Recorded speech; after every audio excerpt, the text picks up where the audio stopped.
Hi, இது வந்து நாட்டா exam பத்தின ஒரு வீடியோ தான். அதாவது நாட்டா எக்ஸாம் எழுதப் போற சில ஸ்டூடண்ட்ஸ், படிக்க போற சில ஸ்டூடண்ட்ஸோட குவெரீஸ் என்னவா இருக்கு அப்படின்னு பார்த்தீங்கன்னா, இந்த எக்ஸாம் வந்து 2 இயர்ஸா படிச்சா தான் இந்த எக்ஸாம் எழுத முடியும். ஏன்னா டிராயிங் இருக்குன்னு சொல்றீங்க. ஏன்னா இத பத்தின எந்த ஒரு டீட்டெயிலுமே எனக்கு தெரியாது. அப்படி இருக்கும்போது இந்த எக்ஸாம் என்னால எழுதிற முடியுமா? 1 மந்த்ல எப்படி பிரிப்பேர் ஆக முடியும்? அப்படியே பிரிப்பேர் ஆனாலும் என்னால பாஸ் ஆக முடியுமா? பாஸ் ஆனாலும் நல்ல மார்க் ஸ்கோர் பண்ண முடியுமா? நல்ல காலேஜ் போ முடியுமா? இந்த மாதிரியான கன்ஃப்யூஷன்ஸ் நெறைய பேர்ட்ட இருக்கு. நான் நெறைய கால்ஸ் நான் அந்த மாரி தான் ரிசீவ் பண்றேன். ஸோ இத பத்தின கிளியர் கட்டான ஒரு வீடியோ தான் இந்த வீடியோ இருக்க போகுது. ஸோ இந்த வீடியோ முடியும் போது இந்த கன்ஃப்யூஷன் எல்லாத்துக்குமே உங்களுக்கு ஒரு ஆன்சர் கிடைக்கும். ஸோ அதுக்கு முன்னால நீங்க நம்ம சேனலுக்கு புதுசுனா மறக்காம சப்ஸ்கிரைப் பண்ணுங்க.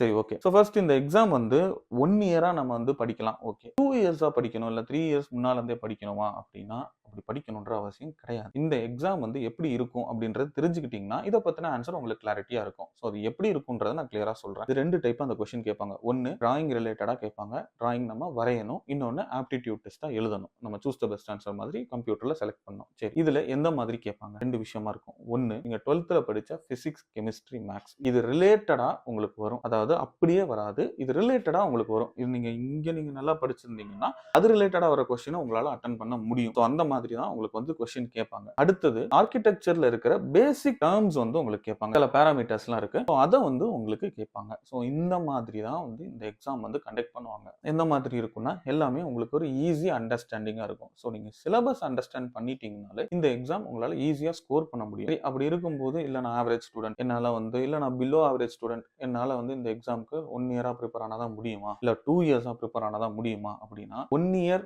ஓகே. பட் 2 இயர்ஸ்ன்றது வந்து என்ன பொறுத்தவரைக்கும் தேவையில்ல. ஏன் அப்படின்னா, மேபி ஒரு இயருக்கும் சிலபஸ் வந்து ஸ்லைட்லி சேஞ்ச் ஆகலாம். அப்படி ஆகும் பொழுது நீங்க 2 இயர்ஸா படிக்கும்போது அந்த இது வந்து சேஞ்ச் ஆயிட்டே இருக்கும். ஸோ அப்படி இருக்கும்போது நீங்க 1 இயர்னா இப்போ இந்த வருஷம் 2025 எழுத போறீங்கன்னா 24 அக்டோபர்ல கோச்சிங் ஸ்டார்ட் பண்ணிக்கோங்க. அதாவது அதை பத்தி படிக்கிறதோ, அதை பத்தின இன்ஃபர்மேஷன் எடுத்துக்கிறதோ, ஸோ அது பத்தின அப்டேட்டட் சிலபஸ் எல்லாமே அந்த டைம்ல இருந்தே நீங்க படிக்க ஆரம்பிக்கலாம். அண்ட் லாஸ்ட் மந்த்துமே நீங்க எக்ஸாம் வந்து எழுதலாம். உண்மையை சொல்லணும் அப்படின்னா 1 இயர் படிக்கிறவங்களும் இருக்காங்க, லாஸ்ட் மந்த் படிக்கிறவங்களும் இருக்காங்க, 2 இயர்ஸ் படிக்கிறவங்களும் இருக்காங்க. பட் அதிக மெஜாரிட்டி என்னன்னு பாத்தீங்கன்னா அந்த லாஸ்ட் 1 மந்த் படிச்சு உள்ள போனவங்க தான் அதிகம். ஏன் அப்படின்னா இது வந்து அந்த மாதிரியான ஒரு எக்ஸாம் தானே தவிர ரொம்ப பயப்படணுன்றது கிடையாது. ஈஸியா அண்டர்ஸ்டாண்ட் ஆகக்கூடிய ஒரு எக்ஸாம் தான் இது. சரி, டிராயிங்லாம் இருக்கு, இப்போ வந்து இது கொஞ்சம் எனக்கு தெரியாது அப்படிங்கும் போது அதுல நீங்க பயந்தீங்க அப்படின்னா, ஒரு டிராயிங் பண்ண தெரியாத, உனக்கு வந்து டிராயிங்கே தெரியாது அப்படின்ற ஒரு ஸ்டூடெண்ட் எடுத்துக்கும். ஏன்னா ஆவரேஜ் டிராயிங் நான் பண்ணுவேன் அப்படின்றலாம் வேண்டாம். டிராயிங்கே தெரியாது, என்னால இந்த எக்ஸாம் எழுத முடியுமா, படிக்க முடியுமா அந்த கோர்ஸ் அப்படின்னு பாத்தீங்கன்னா, இன்ட்ரெஸ்ட் மட்டும் இருந்தா போதும். ஒரு எக்ஸாம்பிள், இது வந்து சில்லியா இருக்குன்ற மாதிரி நினைக்காதீங்க. நான் ஒரு பேசிக் எக்ஸாம்பிளா சொல்றேன்.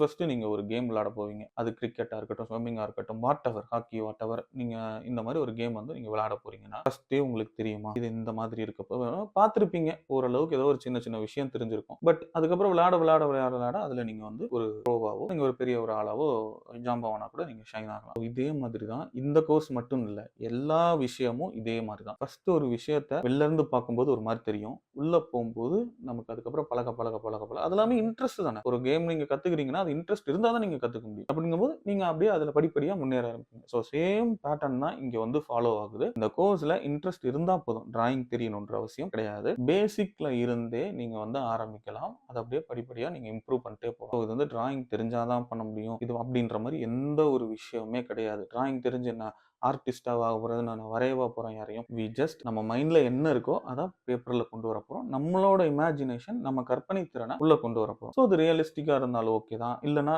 நமக்கு புரியுற மாதிரி ஒரு கீ ரெஃபரன்ஸ்ல இருந்தாலும் அது ஓகே தான். இது எல்லாமே டிபெண்ட் அப்பான். பட் எக்ஸாம்ல எந்த மாதிரி கேட்பாங்கன்னா, அவங்க கேட்கிற கொஸ்டின் நமக்கு புரிஞ்சிருக்கான்றத அவங்களுக்கு கன்வே பண்ணணும். அது என்னன்னு நான் சொல்றேன் சிம்பிளா. இப்போ ஒரு எக்ஸாம்பிள், நான் வந்து இந்த மாதிரி வீடியோ எடுத்துட்டு இருக்கேன். இல்ல நீங்க வந்து இப்போ இந்த வீடியோ பார்த்துட்டு இருக்கீங்க, இதான் உங்களுக்கு கொஸ்டினா கேட்பாங்கன்னு வச்சுக்கோங்க. நீங்க வந்து இந்த மாதிரி ஒரு வீடியோ பார்த்துட்டு இருக்கீங்க, போன்ல பார்த்துட்டு இருக்கீங்க. ஸோ என்னெல்லாம் தெரியும்ன்றத நீங்க எழுதுங்க. ஸோ அப்படிங்கும்போது உங்க முன்னால ஒரு போன் இருக்கு, அந்த போன்ல வீடியோ ஓடும். அதுக்கப்புறம் உங்க போனுக்கு அப்படியே நீங்க வந்து தலையை எங்கேயுமே மூவ் பண்ணாதீங்க. ஐபால் வந்து அப்படியே ஸ்ட்ரைட்டா இருக்கட்டும், ஹெட்டும் அப்படியே ஸ்ட்ரைட்டா இருக்கட்டும். அப்படியே நீங்க நோட்டீஸ் பண்ணுங்க, உங்க போனுக்கு பின்னால ஒரு வாலோ, ஒரு டோரோ, ஐ மீன் உங்களுக்கு பின்னால என்ன இருக்கோ அது உங்களுக்கு தெரியும். அப்புறம் லைட்டா அப்படியே மேல பார்க்க ட்ரை பண்ணுங்க. ஐபால் வேணா ரொட்டேட் பண்ணி பார்த்தீங்கன்னா சீலிங் இருக்கும், சீலிங் ஃபேன் இருக்கும், லைட் இருக்கும், அண்ட் டோர்ஸ் இருக்கும், சைட்ல விண்டோஸ் இருக்கும். ஸோ இந்த மாதிரி எல்லாமே நீங்க ஸ்பெக்ஸ் போட்டிருந்தீங்க இந்த மாதிரி அப்படின்னா, இந்த ஸ்பெக்ஸோட ஃப்ரேம் உங்களுக்கு தெரியும். இந்த ஃப்ரேம் தெரியும், இந்த ஸ்பெக்ஸ் இந்த சைட்லயும் உங்களுக்கு ஒரு விஷன் கிடைக்கும், லைட்டா பிளர்ரா. ஸோ அது வந்து பவரை பொறுத்து அந்த மாதிரி வந்து உங்களுக்கு இருக்கும். இதை நீங்க வந்து வரைங்க அப்படின்னு சொல்லிடுவாங்க. இதை நீங்க வரைகிறதுக்கு வரையறதுக்கு கரெக்டான பெர்ஸ்பெக்டிவ்னு சொல்லுவாங்க. இதுக்கு வந்து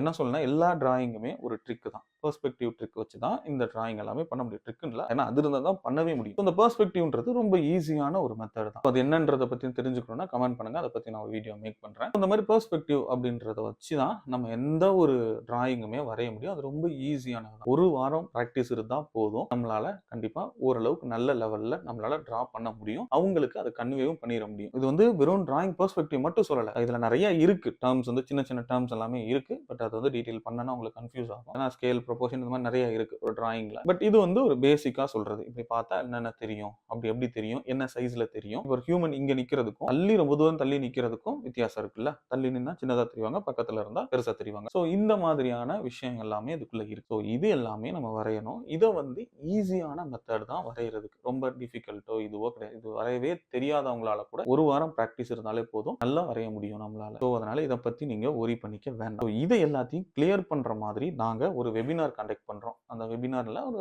டெமோ கிளாஸ் மாதிரி எங்க கோச்சிங் பத்தின ஒரு டெமோ கிளாஸ். நாங்க எப்படி கோச்சிங் கண்டக்ட் பண்ணுவோம், என்னென்ன விஷயம் இருக்கு நாட்டால, எப்படி கொஸ்டின்ஸ் கேட்பாங்க, என்ன மாதிரி இருக்கும், இதை பத்தி எந்த ஒரு ஐடியாவுமே இல்லைனாலும் அந்த டெமோ கிளாஸ் நீங்க அட்டன் பண்ணுங்க. அதுல உங்களுக்கு எல்லாமே டீடைலா இருக்கும். அந்த டெமோ கிளாஸ்க்கு நீங்க எந்த அமௌண்ட்டும் பே பண்ண தேவையில்லை. இது ஃப்ரீ ஆஃப் காஸ்ட் தான். ஸோ அது என்னென்ன அப்படின்ற டீடைல்லாம் நீங்க தெரிஞ்சுக்கணும் அப்படின்னா இல்ல டிஸ்கிரிப்ஷன்லயும் ஸ்கிரீன்லயும் எங்க நம்பர் இருக்கு, எங்களுக்கு நீங்க கால் பண்ணுங்க. இல்லைன்னா கீழே வந்து ஒரு கூகுள் ஃபார்மோட லிங்க் இருக்கு, அதை கிளிக் பண்ணி அந்த ஃபார்மை ஃபில் பண்ணுங்க. இந்த டெமோ கிளாஸ் எப்ப கண்டக்ட் பண்ண போறோம், இது வந்து 26th மார்ச், இந்த மந்த் 26th வந்து கண்டக்ட் பண்ண போறோம், அந்த சாட்டர்டே. ஸோ இது வந்து ஜஸ்ட் நீங்க எல்லாருமே ஒரு தடவை அட்டன் பண்ணி பாருங்க. பேரண்ட்ஸோடய நீங்க அட்டன் பண்ணுங்க. இது வந்து ஆன்லைன்ல தான் கண்டக்ட் பண்றோம். பேரண்ட்ஸோடய நீங்க அட்டன் பண்ணுங்க. ஒரு 1 hour இருக்கும் இந்த கிளாஸ். ஸோ இதுல உங்களுக்கு இதை பத்தின ஒரு கிளியர் ஐடியா வந்து இருக்கும். இந்த எக்ஸாம் எந்த மாதிரி கேட்பாங்க அப்படின்ற எல்லா விஷயமுமே அந்த கிளாஸஸ்ல வந்து இருக்கும். ஸோ எஸ், இதுதான். இதை பத்தி நீங்க ஒன்றும் ஒரி பண்ணிக்க வேண்டாம். நான் நிறைய குவரிஸ் வந்து இந்த மாதிரி வருது, 2 years படிச்சாதான் முடியுமா, ஏன் அந்த மாதிரிலாம் எதுவுமே கிடையாது. ரொம்ப ஈஸியான ஒரு எக்ஸாம் தான் இது வந்து. என்னன்றதை நாங்க வந்து இன்னும் டீட்டெயிலா